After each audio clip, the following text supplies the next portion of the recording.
مختار سقفی کون تھے؟ انہوں نے کیسے حضرت امام حسین رضی اللہ تعالیٰ عنہ اور ان کے اصحاب کی شہادت کا بدلہ لیا؟ وہ اسلامی تاریخ کی ایک متنازع شخصیت کیوں ہیں؟ کیوں مسلمانوں کے مختلف گروہ ان کے بارے میں متضاد رائے رکھتے ہیں؟ اور انہیں کیسان کا لقب کیسے ملا؟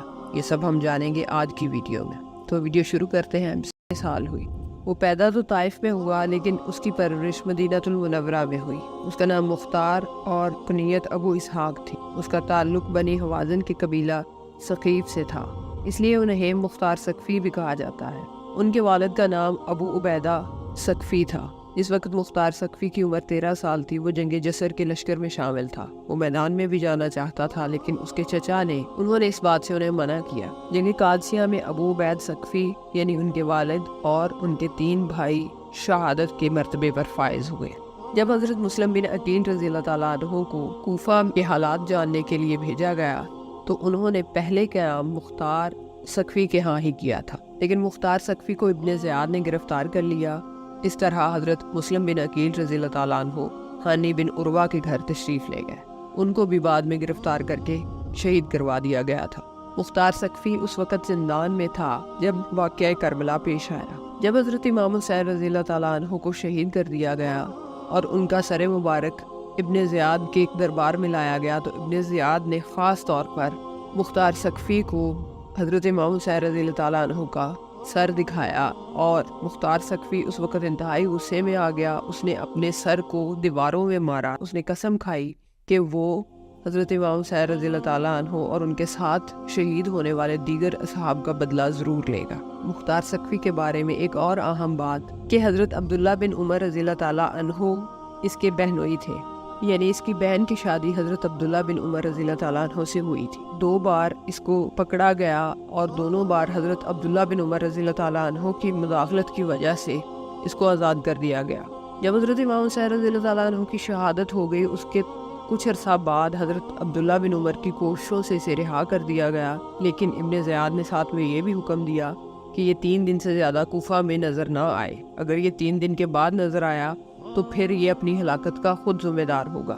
اس لیے مختار سقفی نے کوفہ کو 3 دن کے بعد چھوڑ دیا۔ مختار سقفی نے جب کوفہ چھوڑا تو وہ مکہ کی جانب چلے گئے۔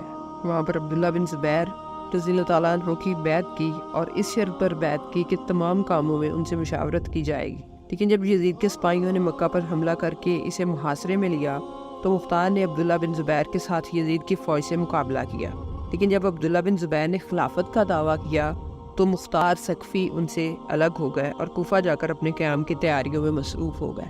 لیکن اسی دوران وہ جہاں بھی جاتے تھے وہاں لوگوں کو حضرت امام حسین رضی اللہ تعالیٰ عنہ سے ہونے والی زیادتی کے بارے میں بتاتے تھے اور لوگوں کو اپنا ہم نوا بنا رہے تھے۔ اس طرح انہوں نے بہت زیادہ قوت اکٹھی کی۔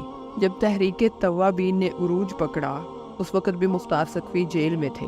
جیل سے انہوں نے حضرت سلیمان بن سرد کہ آپ کی طاقت کم ہے، آپ مجھے باہر آ لینے دیں، ہم مل کر یہ جنگ لڑیں گے۔ لیکن سلیمان بن سرد انہوں نے کہا کہ آپ کا تو مجھے علم نہیں ہے کہ آپ کو کب آزاد کیا جائے گا، لیکن ہم ابھی حملہ کریں گے۔ ان کے ہاتھ پر 16,000 لوگوں نے بیعت کی تھی، لیکن جب وہ لشکر لے کر نکلے تو صرف 4,000 لوگ ان کے ساتھ نکلے، اور اس طرح تحریک توابین میں شامل ہونے والے لوگوں کی شہادت ہوئی۔ اور جب اس شہادت کا علم مختار سقفی کو ہوا تب اس نے پھر دوبارہ سے قسم کھائی کہ وہ شہداء کا مختار سقفی نے حضرت عبیداللہ ابن زبیر رضی اللہ تعالیٰ عنہ کی خلافت کو ماننے سے انکار کیا۔ مکہ المکرمہ کو اس نے خیر باد کہا اور کوفہ کی جانب سن 64 ہجری میں روانہ ہو گیا۔ جب وہ راستے میں تھا تو اس کی ملاقات حضرت ابراہیم بن مالک اشتر سے ہوئی۔ ان دونوں کے خیالات بہت ملتے تھے، اس لیے دونوں کے درمیان اس بات پر اتفاق ہوا کہ حضرت امام حسین علیہ السلام کا بدلہ لینے کے لیے کوفہ سے قیام کا آغاز کیا جائے گا۔ ابراہیم اشتر کے پاس بہت زیادہ تعداد میں سپاہی موجود تھے، جن کی تعداد 8 سے 20,000 تک بتائی جاتی ہے۔ زیادہ تر لوگ اس میں ایرانی تھے۔ اس طرح ان کا مقابلہ 65 یا 66 ہجری میں ابن زیاد کے ساتھ ہوا۔ ابراہیم اشتر نے اپنے ہاتھوں سے ابن زیاد کا خاتمہ کیا اور سر مختار سقفی کو بھیجا۔ اس طرح کوفہ میں باقاعدہ مختار کے قیام کا اعلان ہو گیا۔ پھر اس نے حکم دیا کہ جن لوگوں نے حضرت امام حسین رضی اللہ تعالیٰ عنہ کو شہید کیا اور جو اس میں ملوث تھے ان لوگوں کو اکٹھا کیا جائے تاکہ انہیں سزائیں دی جا سکیں۔ اور اس طرح اس نے تقریباً 22,000 لوگوں کو قتل کیا۔ ایک انگلی کے ناخن کے برابر بھی یہ نہیں ہوگا اگر قریش کے بہت سارے لوگوں کو مار بھی دیا جائے، اس سلسلے میں کہ انہوں نے حضرت امام حسین رضی اللہ تعالیٰ عنہ کے ساتھ یہ سلوک کیا۔ مختار نے جب قیام کیا تو اس نے یعنی اپنی حکومت، چھوٹی سی اپنی حکومت قائم کر لی، تو کوفہ میں اس نے چاروں طرف لوگ دوڑائے اور اس نے بھی یہی اعلان کیا کہ اگر کسی نے کسی بھی اس شخص کو پناہ دی جس نے حضرت امام حسین رضی اللہ تعالیٰ عنہ کی شہادت میں کوئی بھی کردار ادا کیا یا وہ اس لشکر کا حصہ تھا، تو اس کے ساتھ بھی بہت برا سلوک کیا جائے گا۔ اس نے لوگوں کو پکڑ پکڑ کر سزائیں دیں۔ شمر اور حرملہ کی سزا کو اس نے مثالی بنا دیا، چونکہ حرملہ وہی شخص تھا جس نے حضرت علی اصغر رضی اللہ تعالیٰ عنہ پر تیر چلایا تھا، اور وہ تیر بھی 2-3 شاخوں والا تھا جو جانوروں پر چلایا جاتا ہے۔ تو مختار نے سب سے پہلے اس کے ہاتھ کاٹے اور وہ پانی مانگتا تھا، تو انہوں نے کہا کہ کیا تمہیں اس وقت رحم آیا تھا جب تم نے اس ننھی سی جان پر تیر چلایا تھا؟ حرملہ کے بعد شمر اور خولی کا انجام بھی کچھ ایسا ہی ہوا۔ ان کے ہاتھ پاؤں کٹوا دیے گئے، اور جب وہ پانی کے لیے پکارتے تھے تو انہیں یہی جواب دیا جاتا تھا کہ اس وقت کو یاد کرو جس وقت تم لوگوں نے اہل بیت پر پانی بند کیا تھا۔ ان سب کو سزائیں مل چکی، لیکن عمر بن سعد ابھی بھی زندہ تھا۔ عمر بن سعد، اس نے گوشہ نشینی اختیار کر لی تھی۔ اس کے بیٹے کا مختار ثقفی کے دربار میں آنا جانا تھا، اور وہ مختار ثقفی کے ساتھ دربار میں بیٹھا کرتا تھا۔ روایت میں یہی آتا ہے کہ مختار ثقفی کے کانوں تک یہ بات پہنچی کہ اہل بیت میں سے کسی نے یہ کہا ہے کہ اگر مختار ثقفی نے اپنی حکومت قائم کرنے کے لیے ہمارے نام کا استعمال کیا ہے تو یہ اس نے بہت گھاٹے کا سودا کیا ہے۔ مختار ثقفی نے عمر بن سعد کے بیٹے سے سوال کیا کہ تمہارا باپ کہاں ہے؟ اس نے کہا کہ انہوں نے گوشہ نشینی اختیار کر لی ہے۔ مختار ثقفی نے فوراً سپاہیوں کو بھیجا، عمر بن سعد کو بلایا گیا۔ جب عمر بن سعد کو مختار ثقفی کے دربار میں پیش کیا گیا تو اس نے پوچھا، ہاں بھئی عمر بن سعد، اب گوشہ نشینی اختیار کرنے کا کیا فائدہ؟ تمہیں گوشہ نشینی اس وقت اختیار کرنی چاہیے تھی جب تم نے حضرت امام حسین رضی اللہ تعالیٰ عنہ کے خلاف لشکر کشی کی۔ تو عمر بن سعد نے کہا کہ مجھے ابن زیاد اور یزید نے مجبور کیا تھا۔ مختار نے اسے جواب دیا، نہیں، انہوں نے تمہیں مجبور نہیں کیا تھا، تمہاری ہوس اور دنیا کی لالچ نے تمہیں مجبور کیا تھا۔ تم نے عہدے اور دولت کے لالچ میں آ کر حضرت امام حسین رضی اللہ تعالیٰ عنہ کا محاصرہ کیا اور انہیں شہید کیا، اور حضرت امام حسین علیہ السلام کے قاتلوں کے لیے یہی سزا ہے کہ انہیں بھی اسی طرح قتل کر دیا جائے۔ جب اس نے یہ کہا تو اس کے بیٹے نے مداخلت کی۔ اس نے کہا کہ میرے والد کے ساتھ اگر تم نے کچھ کیا تو پھر میرے جینے کا کیا فائدہ؟ مختار ثقفی نے دونوں کو قتل کروا دیا، اور ساتھ میں یہ بھی جواب دیا کہ ایک تو اہل بیت پر ظلم کرتے ہو اور دوسرا نخرے دکھاتے ہو۔ اس کے بعد مختار ثقفی کا قیام 1.5 سال تک جاری رہا، یعنی تقریباً 18 ماہ اس نے کوفہ پر حکومت کی۔ 18 ماہ کے بعد مصعب بن زبیر کے ہاتھوں اس کا قتل ہوا۔ مختار ثقفی نے خود کو ایک قلعے میں قید کر لیا تھا جب آہستہ آہستہ لوگ اسے چھوڑ کر جا رہے تھے اور اس کے چاہنے والوں کی تعداد صرف 6000 رہ گئی تھی۔